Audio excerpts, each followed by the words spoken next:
नमस्कार दोस्तों, स्वागत है आपका मेरे YouTube channel doctor Ayesha world में। आज हम बात करने जा रहे हैं मुख्य छालों से रिलेटेड पार्ट 3 के विषय में। इसके पहले पार्ट 1 और पार्ट 2 में हमने मुंह के छालों से रिलेटेड उसके कारण और उसके लक्षणों के बारे में डिस्कस किया था। इसके अलावा हमने आपको मुख कैंसर, ओरल कैंसर के प्रति जागरूकता का भी एक संदेश दिया था।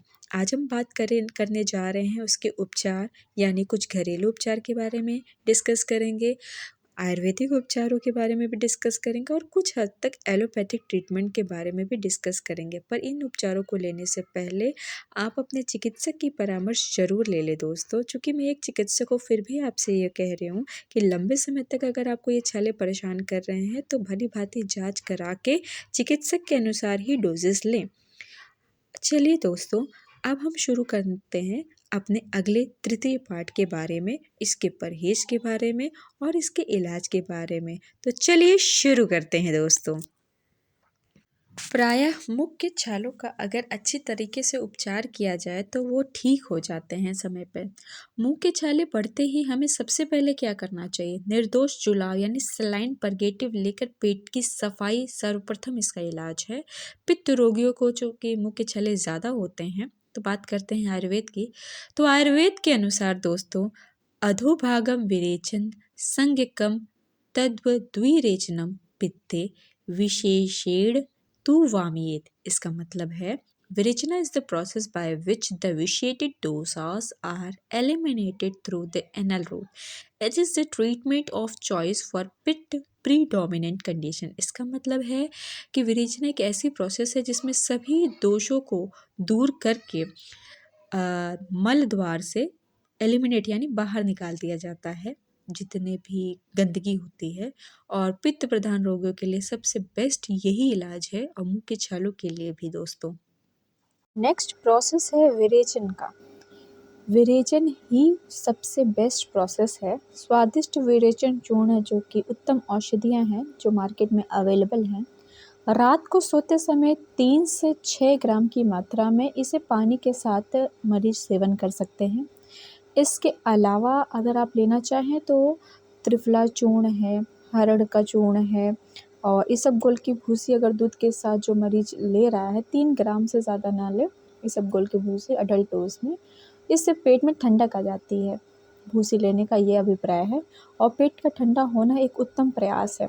पेट साफ करने के लिए बहुत सारे मरीज़ों को बहुत ज़्यादा मल टाइट हो जाता है, उसके लिए हम अरंड का तेल देते हैं किसी गर्म चाय, कॉफ़ी या किसी चीज़ में मिलाकर, या फिर गर्म पानी से भी दे सकते हैं आप।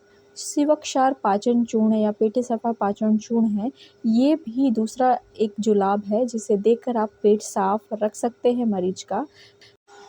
छाले के रोगी का सर्वप्रथम इलाज तो उसके पाचन क्रिया को दुरुस्त करके या व्यवस्थित करके ही हो सकता है। आयुर्वेद के अनुसार भोजनापरांत मंदाग्नि की आप टैबलेट्स टिकिया दे सकते हैं, जिनमें आती है अग्निटुंडी वटी या चंद्रप्रभा वटी या शशमनी वटी, जिसे आप संजीवनी वटी भी बोलते हैं। इनमें से कोई एक वटी आप भोजनोपरांत मरीज को दे सकते हैं।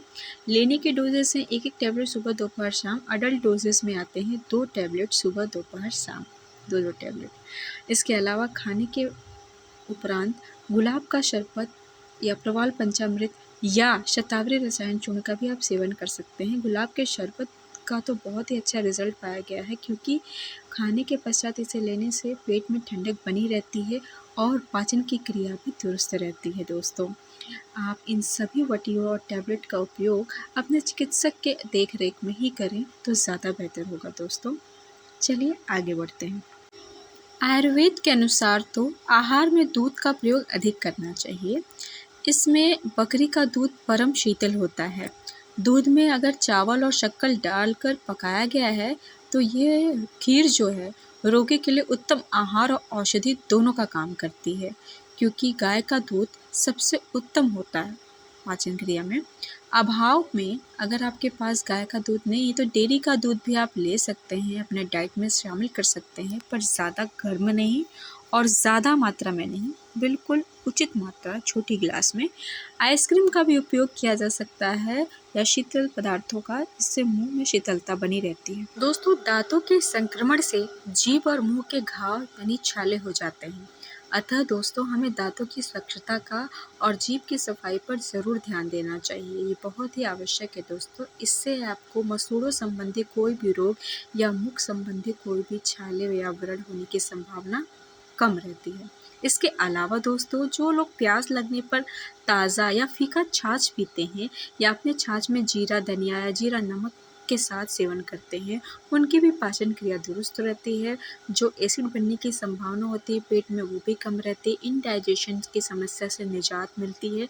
कच्ची डगारें या गैस की समस्या से भी उन्हें छुटकारा मिलता है और पाचन क्रिया दुरुस्त होने की वजह से रोगी को छाले की समस्या कम सताती है और छालों से वो दूर रहते हैं दोस्तों। लंबे समय तक जिन रोगियों के पेट में मल इकट्ठा रहता है या लंबे समय से जिन्हें कब्ज रहता है, उन मरीजों के लिए हम एनिमा भी उन्हें दे सकते हैं कब्ज के लिए। इस कार्य को सबसे पहले करना चाहिए मरीजों के लिए। ग्लिसरीन सपोजिटरी भी गोदाम में लगाया जा सकता है एनल रीजन में। अब तो कब्ज दूर करने के लिए आप देख सकते हैं कि बाज़ारों में एनिमा युक्त औषधियाँ तैयार मिलती हैं। ग्लिसरीन सपोजिटरी और एनिमा जो है मोस्ट कॉमनली जो यूज़ होता है, वो इकट्ठे हुए कड़क मल को बाहर निकालने के लिए यूज़ किया जाता है दोस्तों। चलिए दोस्तों, बात करते हैं सावधानियों के बारे में।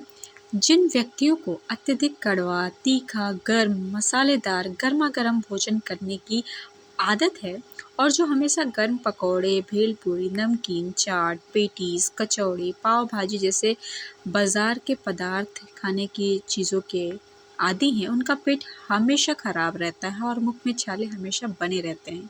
अतएव दोस्तों, आपको इन सारी चीज़ों का सेवन कम से कम मात्रा में करना चाहिए। अतएव मिर्च, मसाले, गर्म भोजन जितने भी हैं, अचार, चटनी, मिर्च, मसाले, रायता, नमकीन, तले पदार्थों का जो सेवन है दोस्तों, अगर आप ये करते हैं तो कृपया करके इसे आप बंद कर दें, अन्यथा आपको पाचन संबंधी कई समस्याएं होंगी छालों के साथ-साथ। बात करते हैं घरेलू उपचार के बारे में दोस्तों। तो जिन लोगों को अक्सर छाले की समस्या हो जाती है मुंह में या गालों में, वो अपने मुख में या जहाँ भी छाले या व्रण हो, वहाँ पे आप ग्लिसरीन अप्लाई कर सकते हैं, ग्लिसरीन लगा सकते हैं सुबह शाम। तरबूज के छिलकों को जलाकर उसकी राख को आप सुबह शाम लगा सकते हैं, या फिर ज़्यादातर अपने डाइट में आप नींबू का शरबत नमक डाल के सेवन कर सकते हैं। पाचन क्रिया दुरुस्त होते ही छाले भी ठीक होने की संभावना बनी रहती है दोस्तों। भुना हुआ सुहागा और जो ग्लिसरीन होता है, जिसको आप बोलते हैं, भुना हुआ सुहागा और 2 ग्राम बारीक भुना हुआ सुहागा और उसे बारीक पीस कर 15 ग्राम ग्लिसरीन में मिलाकर लगाने से 2 से 3 बार लगाने से मुंह और जीभ के छालों पर लाभ मिलता है। छोटे बच्चों के मुंह में अक्सर जो छाले की समस्या है, उसमें आप सिंपल सा सॉल्यूशन मिश्री को बारीक पीस कर उसमें थोड़ा सा कपूर मिलाकर मुंह में लगाएं। इससे मुंह के छाले और मुंह पाक मिट जाते हैं। ये औषधि बच्चों के मुंह आने में भी बहुत लाभकारी होती है। और जिन लोगों को छाले की समस्या बार बार परेशान करती है, अपने डाइट में टमाटर के रस का सेवन करना चाहिए। टमाटर का जो रस होता है वो बहुत ही लाभकारी होता है और उसके रस के सेवन करने से छालों की समस्या में निजात मिल सकती है। चतुर्भुज जो रस होता है 30 से 60 मिलीग्राम आवश्यकता अनुसार सेवन कराने से अशातित लाभ मिलता है, बहुत ज़्यादा लाभ मिलता है। और गरारे कराने से भी बहुत इस पे छालों पर लाभ मिलता है पानी में डाल। उपयुक्त जितने भी हमने आपको बताया उन सभी से आपको छालों में आराम मिलेगा। जीवाणु जनित जो छाले होते हैं उसके कारण जीभ पर सफ़ेद झिल्ली वाले चकत्ते पाए जाते हैं। ये विशेष प्रकार के फंगस ओवरियस एल्विकेंस के कारण होते हैं। सबसे पहले तो जीभ और गालों से ये प्रारंभ होकर ये सारे मुख में फैल जाते हैं। बोतल और चुचुक वाले इन्फेक्शन में भी आप देख सकते हैं। संतरे का जूस इसमें बहुत ही फायदेमंद होता है दोस्तों, क्योंकि इसमें फाइबर होते हैं और पेट साफ रहता है इससे। बात करते हैं अचूक उपाय के बारे में दोस्तों। अंत में आपको एक अचूक उपाय हम बताएंगे। छोटी हरड़ को बारीक पीसकर छालों पर लगाने से मुंह तथा जीभ के छाले ठीक हो जाते हैं और मुख पाक भी ठीक हो जाता है। जो छाले किसी भी दवा से भी नहीं ठीक हो रहे हो, इस दवा के लगाने से निश्चय ही ठीक हो जाएंगे। और औषधि को 2 से 3 बार दिन में लगाना पड़ेगा। छोटी हरड़ को पीसकर, जो कि आपको मार्केट में आसानी से अवेलेबल हो जाएगा, उसे आप पीस सकते हैं। दोस्तों, बात करते हैं एलोपैथिक ट्रीटमेंट के बारे में। एलोपैथिक उपचार में रोगी के लक्षणों के आधार पर और टेस्ट के आधार पर डॉक्टर रोगी को दवाइयाँ देते हैं।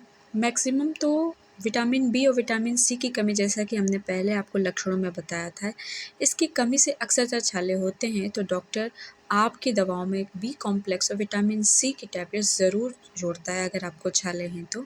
किसी मरीज़ के पेट साफ़ ना होने की वजह से छाले हो जाते हैं, तो उन्हें परगेटिव्स यानी मल बाहर निकालने के लिए परगेटिव्स दिया जाता है। किसी के छालों में असहनीय दर्द होता है तो उन्हें पेन किलर या एनाल्जेसिक दे दिया जाता है, और किसी को जीवाणु के कारण होता है तो एंटीबायोटिक भी उसमें ऐड किया जाता है। मैक्सिमम जो गैस्ट्रिक इशू वाले पेशेंट होते हैं उन्हें ज़्यादातर होता है मुँह जिनका लिजलिजा सा होता है, उन्हें गैस्ट्रिक मेडिसिन्स यानी डीएसआर या ओमेडी ज़रूर दिया जाता है। इसके अलावा खून की कमी की वजह से भी हो जाते हैं तो फॉलिक एसिड की सिरप महिलाओं में भी ज़्यादातर देखने को मिलता है। फॉलिक एसिड की सिरप या टैबलेट देते हैं डॉक्टर।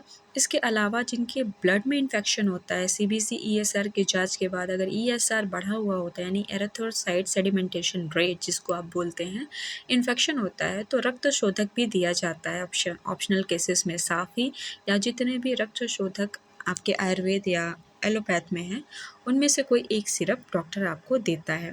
बट दोस्तों, ये सारी जानकारी आप तभी अपनाएं जब आपको डॉक्टर की एक सही सलाह या परामर्श प्रिस्क्रिप्शन मिले। अपने से एक्सपेरिमेंट ना करें। बात करते हैं लोकल एप्लीकेशन के बारे में कि कुछ लोगों को छालों की वजह से जो दर्द होता है तो लोकली अप्लाई करने के लिए बाज़ार में आपके ओरासोर, टेस, ग्लिसरीन और कभी-कभी क्या होता है गालों में और ओंठ के हिस्से में हो जाता है जिससे हम म्यूकोसल पेन की वजह से भी होता है, और क्या बोलते हैं मसूड़ों की सूजन की वजह से भी जो दर्द होता है उसमें आपको लोकली अप्लाई करने के लिए म्यूकोपेन दिया जाता है। ये सभी क्रीम फॉर्म में होते हैं जिसे आप छालों पर डायरेक्टली अप्लाई कर सकते हैं।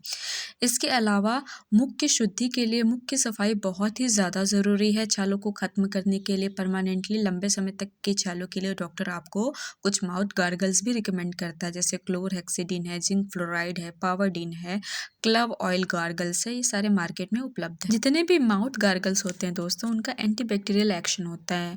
मुख में बदबू आना या गंदगी की वजह से जो छाले होते हैं उसके लिए आपको जो डेंटिस्ट होते हैं वो आपको गार्गल्स देते हैं, फिजिशियंस भी देते हैं। Chlorhexidine, zinc fluoride halitosis problems के लिए, एंटीबैक्टीरियल एक्शंस के लिए, या आपको कैविटी की वजह से ज़्यादा मतलब मुंह में गंदगी की वजह से छाले हो रहे हैं तो पावरडीन माउथ गार्गल एक्सट्रीम कंडीशन में दिया जाता है। मुख से दुर्गंध के लिए क्लव ऑयल गार्गल्स भी आजकल मार्केट में अवेलेबल हैं और लोगों को अपनी तरफ आकर्षित करते हैं क्योंकि लौंग का तेल शुरू से जाना माना ट्रीटमेंट माना गया है, तो आप माउथ गार्गल्स भी यूज़ कर सकते हैं लंबे समय तक। दोस्तों, ये जो था उपचार। अब हम बात करते हैं छालों से संबंधित कुछ ऐसे तथ्य या भ्रम जो लोगों के बीच में हमेशा बने रहते हैं।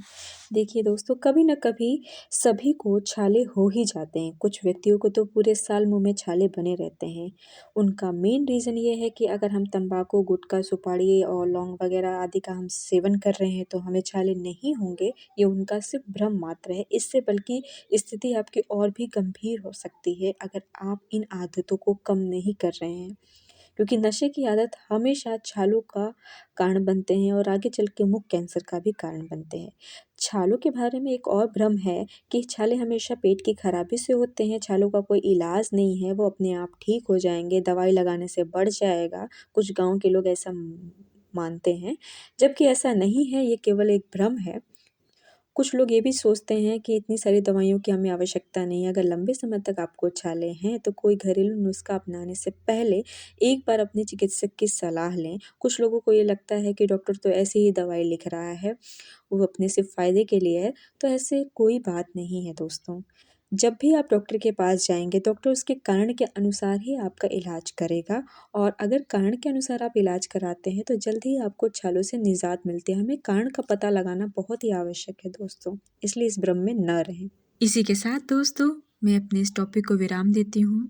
जो लोग इस वीडियो को पूरा देख रहे हैं उन सभी मित्रों को बहुत बहुत धन्यवाद। आशा करते हैं कि आपको हमारा ये वीडियो पसंद आ रहा होगा। अगर वाकई हमारी दी हुई जानकारी आपको पसंद आ रही हो दोस्तों, तो हमारे चैनल को लाइक, सब्सक्राइब और शेयर करना न भूलें और हमें इसी तरह से सपोर्ट करें ताकि हम उत्साह से अगले टॉपिक पर वीडियो बना सकें। अगले वीडियो के लिए हमारे साथ बने रहें।